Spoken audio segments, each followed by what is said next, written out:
Je suis Elvire Duvel-Charles, je suis derrière les manettes du compte Split Révolution. Je suis aussi la créatrice du ciné-club féministe Tonnerre. Et aujourd'hui, on va parler de féminisme et de cinéma.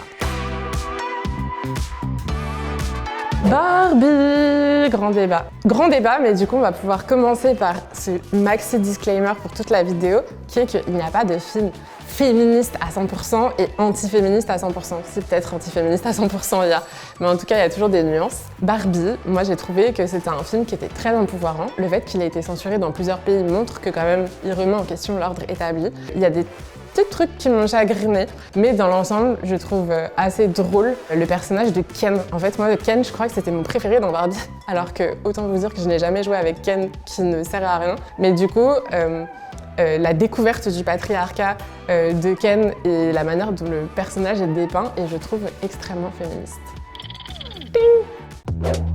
Thelma et Louise, féministe à 100%, j'ai envie de dire. C'est l'histoire de deux très bonnes amies dont l'une va se retrouver violée et l'autre va tuer son violeur et ensuite elles vont décider de se casser et de prendre la fuite.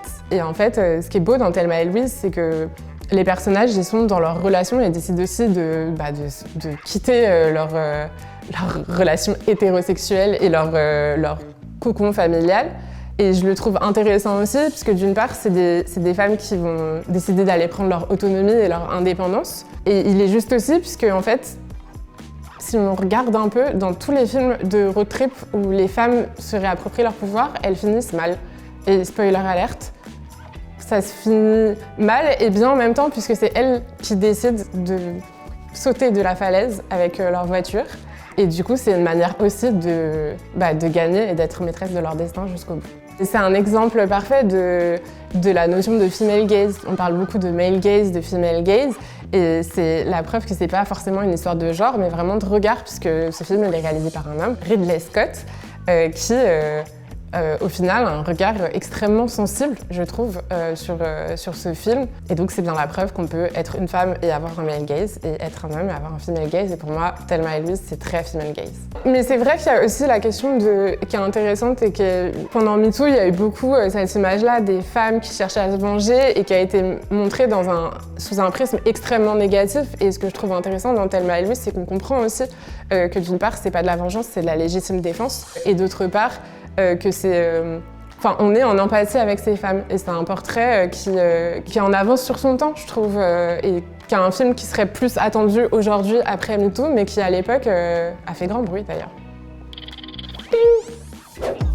Mad Max Fury Road. Alors moi j'avais pas du tout suivi, je connaissais pas du tout l'univers de Mad Max, mais j'ai été le voir au cinéma puisqu'en effet quand j'ai vu la bande-annonce, ça m'a donné envie et je le trouve hyper empouvoirant pour le coup, en fait ça faisait du bien.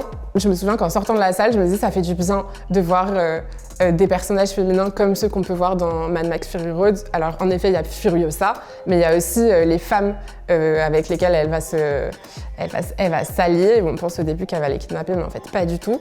Et en fait c'est l'histoire de comment le collectif peut aussi être l'idée par une femme.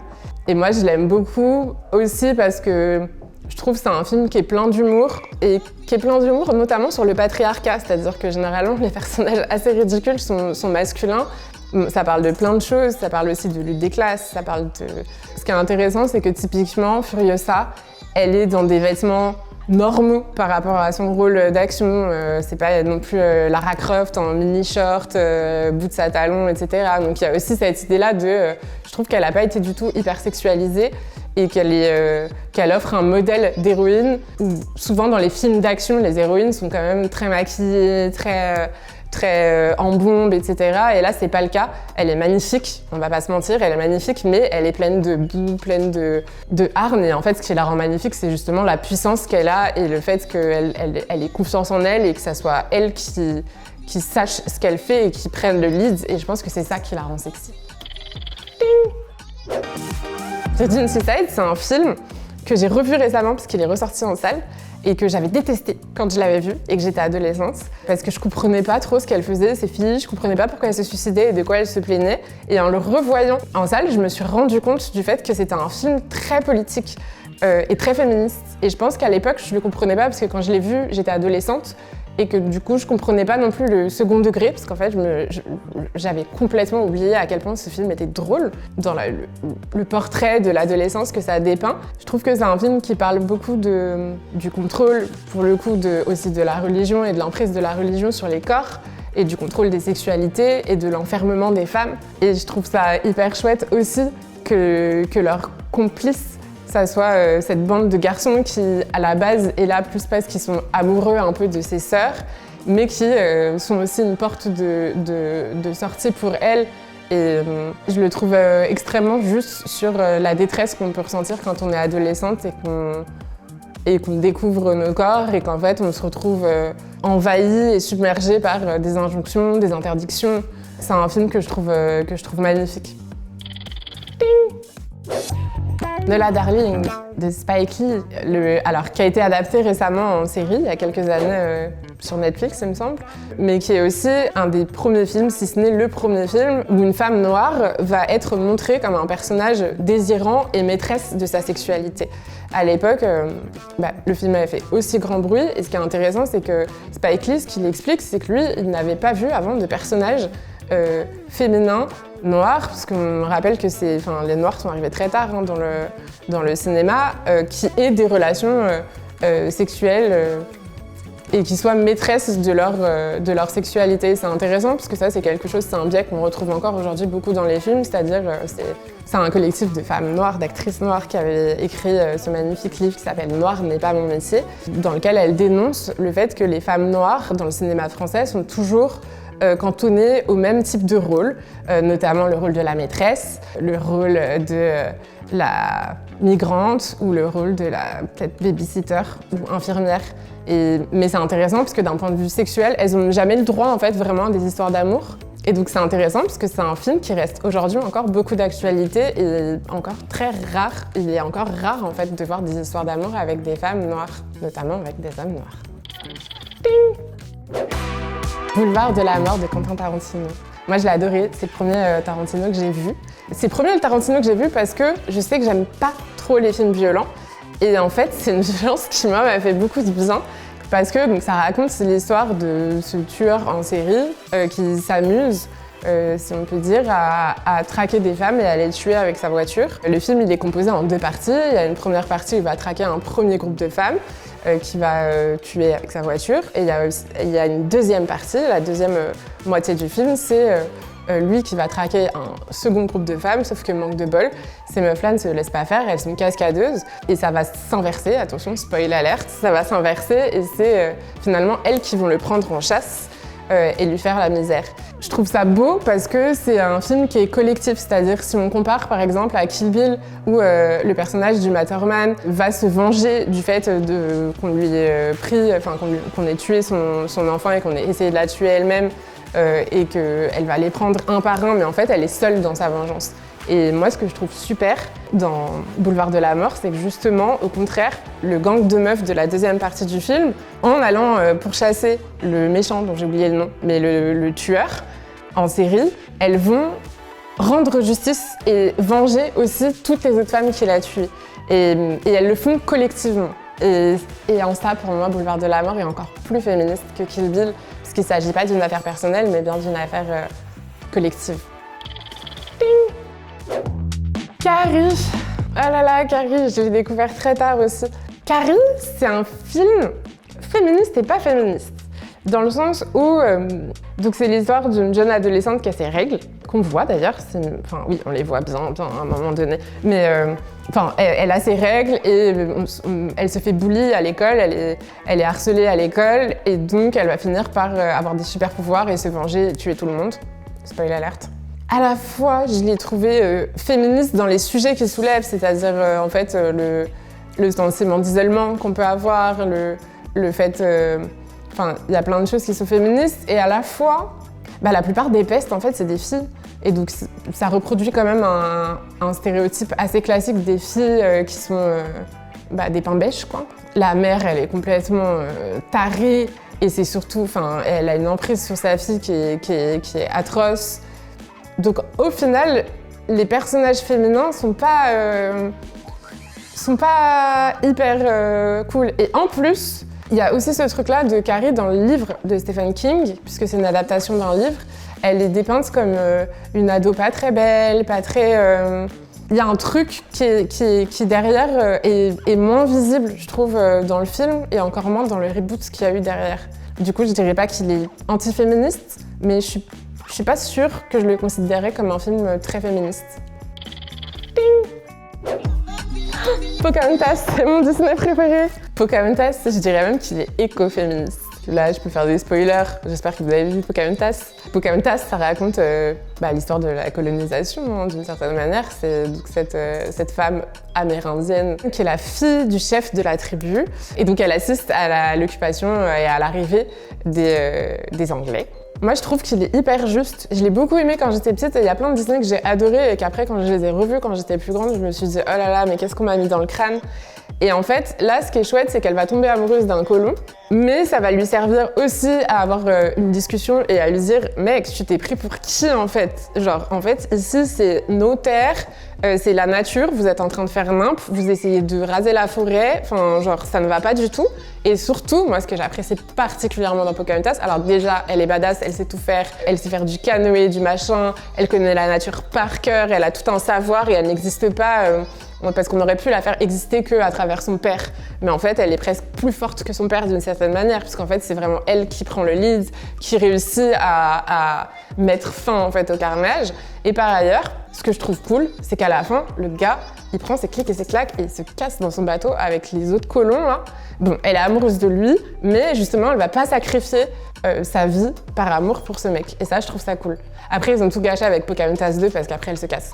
Mais on va dire que Pocahontas 2, on cancel Pocahontas 2 et on garde juste le 1 et je trouve que c'est un super rôle modèle pour les enfants et en plus, moi je pense qu'aussi la raison pour laquelle c'était mon film préféré, c'est qu'à l'époque, je crois que c'est le premier Disney que j'ai vu avec une femme non blanche et du coup c'est aussi un... forcément, j'étais contente. Donc ouais, Pocahontas, 10 sur 10. Entre les vagues d'Anaïs Volpe, un de mes films préférés du monde entier. Si vous ne l'avez pas vu, il est disponible en VOD et il faut aller le voir. C'est un film qui raconte l'histoire de deux meilleures amies qui postulent pour un même casting. Elles rêvent d'être comédiennes, elles postulent pour le même rôle et dans n'importe quel autre film, n'importe qui écrit ce film, ça va être le sujet de tension, ça va être qui va avoir le rôle. Elles se font des coups bas, Pas du tout, c'est pas le sujet du film en fait. C'est le point de départ et le sujet du film c'est pas ça. Elles vont réussir en fait Elles vont réussir, mais c'est même pas une question en fait, la question ne se pose pas.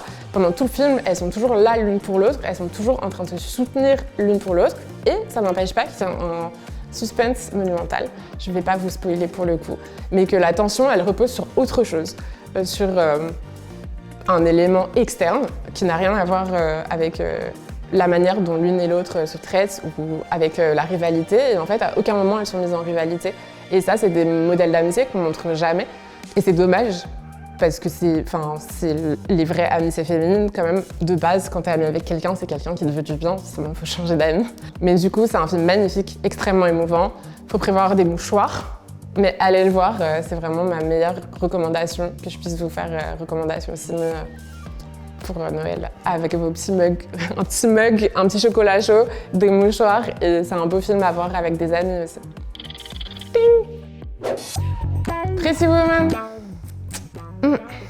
Je suis pas...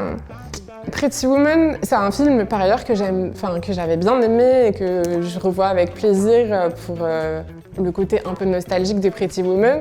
C'est l'histoire d'une prostituée qui tombe amoureuse d'un client en gros, hein, et qui est un client riche. Et du coup, je trouve que ça entretient beaucoup cette image-là de un peu des femmes vénales qui cherchent, qui vont être séduites par des hommes pour leur statut social, mais pas tant pour qui ils sont. Moi, j'aime pas les films dans lesquels on comprend pas pourquoi les personnages tombent amoureux. Et autant je comprends que lui tombe amoureux d'elle, mais je comprends pas qu'elle tombe amoureuse de lui parce que je le trouve pas grand-chose d'attendrissant, je sais pas, Donc Pretty Woman, moi je le mettrais pas dans la catégorie film maxi-féministe. Mais la séance de shopping est cool. Mais voilà, j'aime la séquence la plus sexiste. Je suis désolée, j'aime la séquence la plus sexiste du film, mais c'est ça, c'est un peu ce truc-là de... Et puis en plus, il la façonne à son image, puisqu'il lui fait faire du shopping, du machin, il essaye de l'upgrader, donc il l'aime pas pour qui elle est au final. Ding. La belle voix dormant. Et ben voilà un modèle classique de schéma d'histoire d'amour, de femme passive qui attend qu'un prince vienne la libérer. Donc non, pour moi c'est typiquement l'anti... c'est un peu comme Blanche-Neige en fait, c'est aussi un film qui s'inscrit dans la culture du viol, où en fait il faut qu'elle soit embrassée par un prince charmant pendant qu'elle dort pour être libérée, etc. Donc ouais, c'est pas forcément un bon modèle d'histoire d'amour. Et puis pareil, en fait, pourquoi est-ce qu'elle tomberait amoureuse de son prince? Parce qu'en fait, que ce prince-là vienne la délivrer parce que c'est comme ça, il y a une malédiction et tout, pourquoi pas, mais du coup, je comprends pas pourquoi elle tombe amoureuse et ils vécurent heureux et eurent beaucoup d'enfants, alors que la meuf, elle se réveille, le mec, il est en train de l'embrasser et elle est là genre, ok, viens, on se marie, on a plein d'enfants. Je vois pas la logique. Je veux pas casser vos imaginaires, je veux pas faire la rabat-joie, mais je vois pas la logique et donc du coup, je suis pas du tout en train de dire qu'il faut pas voir La Belle au bois dormant, je dis juste que c'est pas forcément un film très féministe. Ding. Bridget Jones. Moi j'avais adoré ce film. Je dirais féministe et pas féministe. Moi je pense que le personnage de Bridget Jones est hyper féministe. Faut le recontextualiser aussi, c'est une époque où on voit pas trop des actrices normales, c'est-à-dire des personnages physiquement normaux. Il me semble même je suis sûre que l'actrice a pris du poids pour le rôle. Je pense même qu'elle a pris genre 20 kilos pour le rôle et elle est ni grosse ni pas grosse. Mais du coup, elle sort complètement de la petite bombasse qu'on voit d'habitude dans les comédies romantiques. Et donc, si vous n'avez pas vu Bridget Jones, l'histoire c'est donc Bridget Jones qui est journaliste, qui est amoureuse, voire même la maîtresse. Je crois qu'il est marié ou il a une meuf, mais en tout cas c'est la maîtresse où elle a des petits... Elle fricote avec son patron qui est un sombre mec toxique, insup. Et puis après, elle se rend compte qu'en fait, non. Et elle rencontre un mec un peu... c'est le mec au pulsaire de Noël. Donc ça vous donne le truc de genre, c'est un peu le mec de la loose et tout. Et puis en fait, finalement, elle tombe amoureuse de lui à la toute fin, spoiler alert. Donc du coup, ça, je trouve que c'est un peu dommage. Parce que pour moi, mon happy ending pour Bridget Jones, ça aurait été qu'elle soit en mode genre... mais j'ai pas besoin de vous et je me suis remise de ma rupture. C'est un film sur les ruptures aussi et sur les déceptions amoureuses. Et du coup, là, moi, mon petit bémol, c'est le fait que ça fait partie de ces films-là qui nous donnent la sensation que le happy ending est forcément en couple. Et je pense que je l'aurais validé à 100% si à la fin, elle se disait vas-y, en fait, c'est bon, je suis contente d'être solo. Ding. Podane, un très beau film. Et un très beau film qui en fait parle d'inceste. Et qui est du coup en fait pas du tout pour les enfants. Moi je l'ai beaucoup vu quand j'étais enfant, mais c'est vrai que récemment je me suis dit mais pourquoi on montre ça aux enfants? C'est un film qui est extrêmement intéressant je trouve, puisque donc ça raconte l'histoire d'un roi et d'une reine et de la princesse Podane. Et donc la reine meurt et le roi, donc le père de Podane, doit trouver une femme, avait promis à sa femme, bon déjà ça commence mal, qu'il trouverait une femme plus belle et plus intelligente qu'elle. Il a promis ça et du coup il faut tout un casting et tout, mais il n'y en a aucune qui est plus belle et plus intelligente que la mère. Et donc à la fin il se dit mais en fait ma fille c'est elle qui est plus belle et plus intelligente que sa mère. Et donc il veut épouser sa fille. Et du coup sa fille elle sait pas trop quoi faire parce qu'elle dit mais j'aime mon père mais je suis pas trop chaude de l'épouser. Et il y a la bonne fée qui est interprétée par Delphine Seyrig qui est incroyable, qui lui chante, qui lui dit non on n'épouse pas ses parents. Et donc elle l'aide, elle lui fait elle lui dit prends la peau de l'âne, je vous passe les détails, mais bref elle la grime et puis elle va se cacher dans un village dans lequel elle sera souillon. Ça s'appelle comme ça à l'époque. Et puis après, elle tombe amoureuse d'un prince où pareil, on essaye de le marier avec des gens, ça l'intéresse pas. Et puis en fait, donc lui-même, il est dans ce même protocole de genre non mais en fait, elle m'intéresse pas, elle m'intéresse pas, elle m'intéresse pas. Et du coup, finalement, il va se marier avec Podane. Mais du coup, ce qui est intéressant aussi, c'est qu'on est sur un truc de reproduction sociale de ouf. Parce que en fait, le prince, quand il tombe amoureux de Podane, il sait déjà que c'est une princesse. Il n'est pas tombé amoureux d'elle en mode souillon. Il est tombé amoureux d'elle parce qu'un jour, il se balade dans les bois et qu'il la voit en train de faire je sais plus quoi parce qu'elle met ses tenues de princesse quand elle est dans sa petite maison. Et du coup, c'est là qu'il va tomber amoureux d'elle. Donc ça, j'ai trouvé ça dommage. Parce que je me suis dit, en fait, moi, j'aurais bien aimé qu'il tombe amoureux d'elle quand elle était souillon. Et puis oui, bon d'accord, après c'est une princesse, c'est pas de sa faute. Mais j'aurais préféré qu'il tombe amoureux d'elle en dessous. Mais sinon quand même on adore Podane.